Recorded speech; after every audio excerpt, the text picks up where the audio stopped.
تقاته ولا تموتن إلا وأنتم مسلمون. Umar bin Khattab radhiyallahu anhu diriwayatkan dari Abdullah bin Dinar rahimahullah, seorang tabi'in yang masyhur. Pernah satu waktu beliau keluar dari kota Mekah, kemudian melewati padang pasir, bertemu dengan seorang pengembala kambing.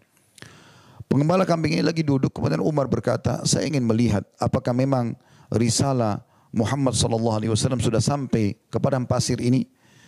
Kemudian dia duduk lalu dia berkata, wahai pengembala, kami orang yang musafir, karena memang Umar bin Khattab ingin pulang ke Madinah pada saat itu. Dan mereka atau pengembala kambing tidak kenal siapa Umar.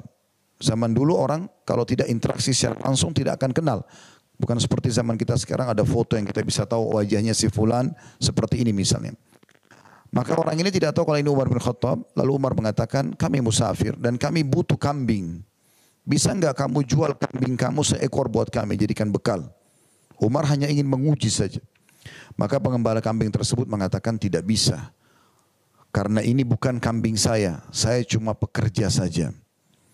Maka Umar pun mengatakan, kamu bisa bahasakan kepada majikanmu, kalau kambingmu atau dombamu yang kau jual kepada kami, itu dimakan serigala.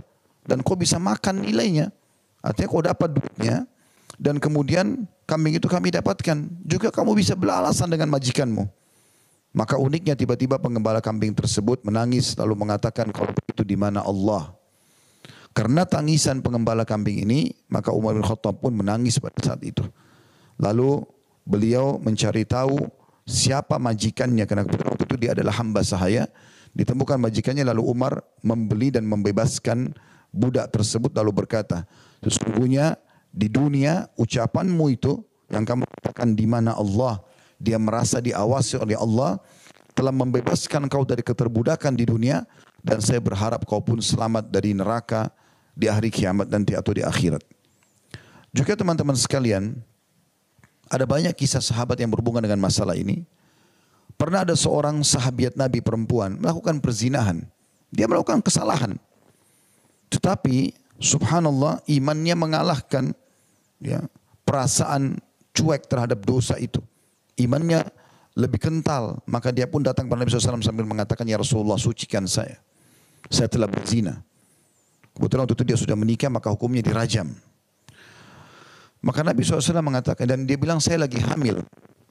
Nabi SAW ingin mengalihkan orang ini supaya dia pulang saja, dia bertaubat.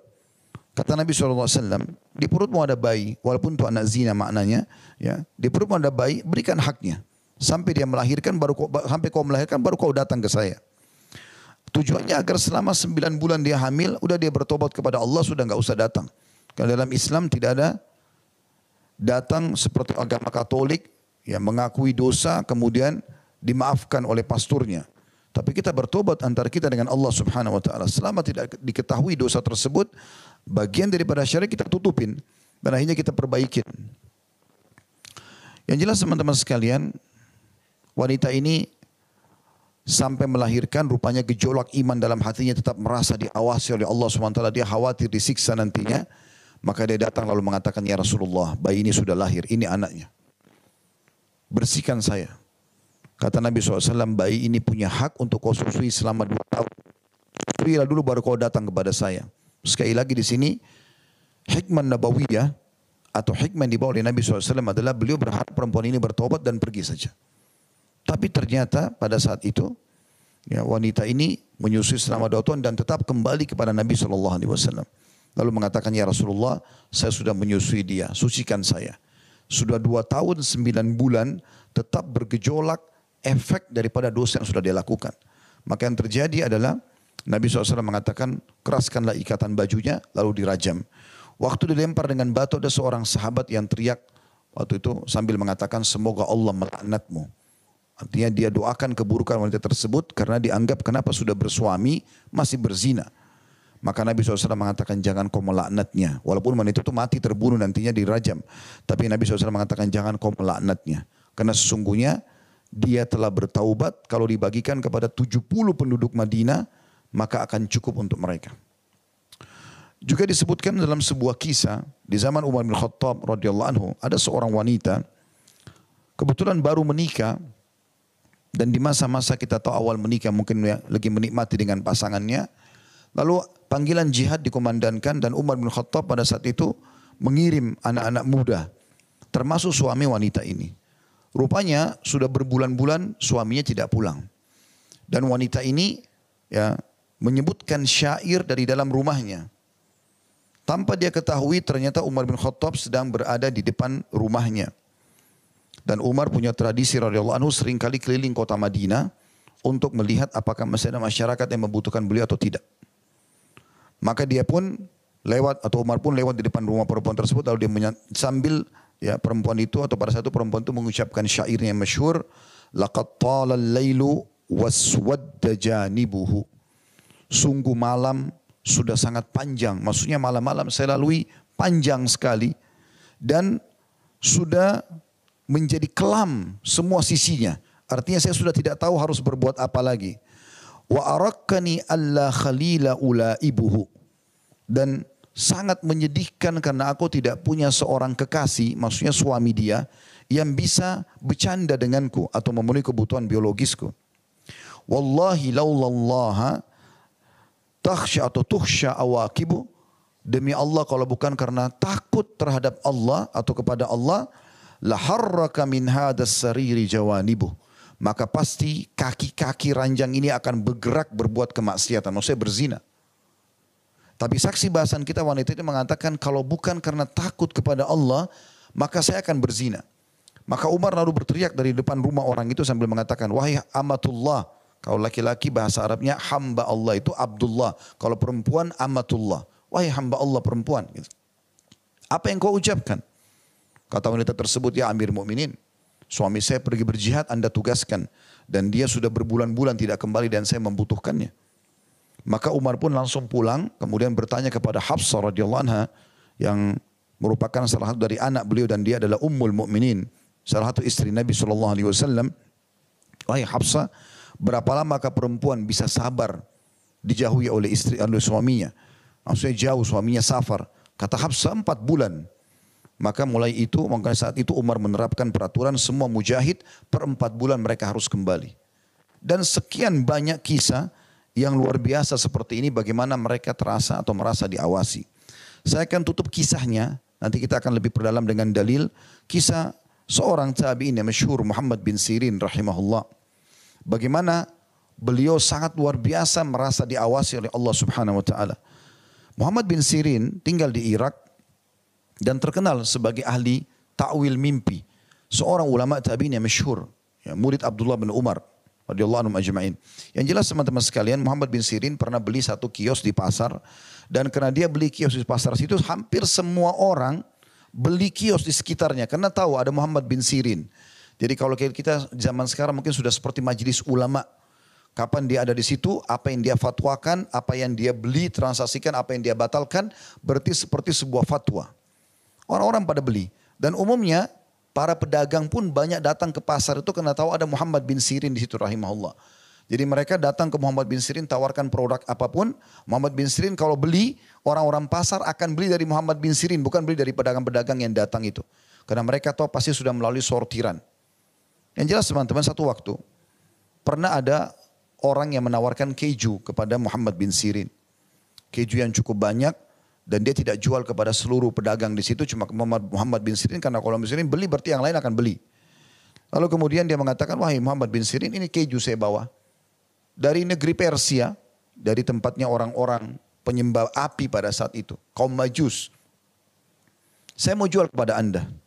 Maka pertanyaan pertama Muhammad bin Sirin, apakah kau, dan orang ini mengatakan modal saya sekian, Anda bisa jual sekian, ya, kepada para pedagang masih bisa jual sekian, semuanya bisa dapat untung. Maka pertanyaan pertama Muhammad bin Sirin rahimahullah, ini menandakan muraqabahnya, bagaimana dia merasa diawasi sama Allah sangat kental. Dia mengatakan, pertanyaan saya, apakah kau bisa menjamin kejumu ini halal? Apa kata pengusaha tersebut atau pedagang itu? Ya Ibnu Sirin, wahai Ibnu Sirin, ini kan cuman susu dicampur garam, dibiarkan kena udara jadi keju. Dari sisi mana haramnya? Kata Muhammad bin Sirin, kau membawa dari negeri orang-orang Majus. Mereka tidak kenal halal haram.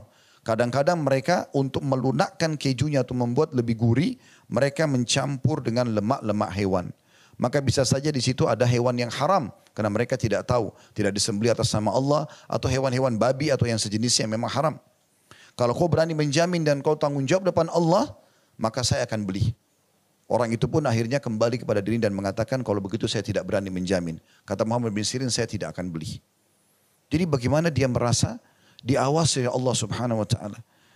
Satu waktu Muhammad bin Sirin kedatangan seseorang transaksi di tokonya dengan nilai 2 dirham saja. Hanya 2 dirham, kecil sekali. Kemudian orang ini ambil barang, dia lupa kalau dia belum bayar. Waktu dia lagi ngobrol sama Muhammad bin Sirin sambil bertanya hukum-hukum agama dan dia lagi asyik ngobrol, dia lupa kalau dia belum bayar. Tiba-tiba dia mau keluar, kata Muhammad bin Sirin, wahai saudaraku, barang yang ada di tanganmu itu belum kamu bayar. Kata dia, saya sudah bayar. Kata Muhammad bin Sirin, kau belum bayar. Demi Allah, ya, kata Muhammad bin Sirin, kau belum bayar. Kata dia, demi Allah saya sudah bayar. Kata Muhammad bin Sirin, demi Allah kau belum bayar. Ribut gara-gara 2 dirham. Muhammad bin Sirin orang kaya, punya toko, berdagang. Maka orang-orang di sekitar pasar kumpul semua. Ada apa nih? Muhammad bin Sirin tumben. Kok tumben dia bertengkar sama orang? Lalu orang pada bertanya, ada apa wahai Muhammad bin Sirin? Kata dia, orang ini mengambil barang yang di tangannya belum dibayar. Dan demi Allah dia belum bayar. Maka dia bilang kepada pembeli tersebut, kau harus bayar 2 dirham atau kau kembalikan barang itu. Maka orang itu karena malu dibayar 2 dirham lalu dia pergi. Besoknya teman-teman sekalian ada pengusaha atau seorang, kalau bahasa kita sekarang mungkin vendor, madu datang, bawa madu. Sangat banyak. Harganya mahal madu asli, kemudian dibawa ke Muhammad bin Sirin lalu ditawarkanlah. Muhammad bin Sirin bilang harganya mahal, saya nggak bisa beli. Kata dia, Anda boleh beli dengan jatuh tempo. Muhammad bin Sirin transaksi, baiklah kalau begitu. Jatuh tempo, kalau nggak salah itu 2 pekan atau 3 pekan jatuh temponya. Setelah dibeli, Muhammad bin Sirin, ya, rahimahullah, beliau tidak menjual hari itu kepada para pedagang, beliau tunda besok. Malam harinya, waktu dia tutup toko, dia lupa menutup gendi tempat madu itu. Gentong yang sangat besar, diangkat dengan sekian banyak orang baru bisa terangkat karena beratnya. Dia lupa tutup, ternyata besok pagi dia buka tokonya ada tikus yang mati di dalam gentong itu di atas madu bagian paling atas. Maka tiba-tiba Muhammad bin Sirin panggil pegawainya semua, suruh angkat gotong gentong itu bawa. Waktu gentong itu dibawa, para pedagang bertanya-tanya, kenapa dibawa? Mau dijual kemana? Kan harusnya dijual kepada kami. Gitu. Maka mereka ikuti, ternyata Muhammad bin Sirin mengajak mereka jalan sampai ke belakang pasar, ada sungai yang mengalir, lalu gentong itu disuruh buang semuanya, mengalir di air. Kata orang-orang di sekitar pasar itu, wahai Muhammad bin Sirin, kenapa anda buang madu mahal? Kenapa anda tidak jual kepada kami? Kata Muhammad bin Sirin, bentuk muraqabahnya kepada Allah SWT, dia mengatakan, tadi malam saya lupa tutup gentong madu ini dan ada masuk tikus. Maka saya khawatir tikus itu sudah merusak madu ini. Kata mereka, wahai Muhammad bin Sirin, tikusnya di mana? Kata Muhammad bin Sirin, bagian atas. Kata mereka, anda bisa menyendoknya, mengeluarkan tikus itu dan bagian di bawahnya madu, sisanya anda jual. Apa kata Muhammad bin Sirin? Apakah ada seseorang di antara kalian yang bisa menjamin kalau bakteri atau kotoran daripada racun daripada tikus, bangkai tikus itu tidak menyebar ke seluruh madu? Sehingga kalaupun ada kena di situ, setetes pun, maka saya akan dihisap oleh Allah SWT pada saat saya jual kepada seorang muslim. Bagaimana mereka punya sifat muraqabah yang luar biasa.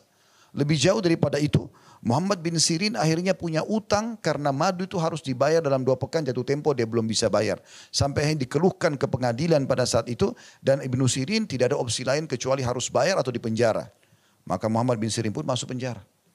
Begitu masuk penjara, kepala penjara yang bertanggung jawab kenal Muhammad bin Sirin. Orang semua tahu ini ulama besar.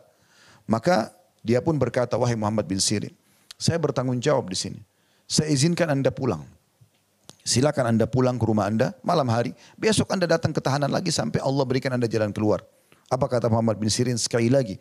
Bagaimana dia tahu Tuhannya Allah SWT mengawasi. Dia mengatakan, saya tidak akan membiarkan kau melanggar peraturan pemerintah yang sudah ditentukan. Maka saya akan tunggu di sini demi Allah sampai Allah berikan jalan keluar. Akhirnya tersebarlah berita pada saat itu, kalau Muhammad bin Sirin terlilit utang karena kasus kisah madu tadi. Maka hampir seluruh muslimin di Irak menyumbang uang bersedekah untuk Muhammad bin Sirin dan terkumpul untuk bisa membeli 10 gentong madu seperti itu.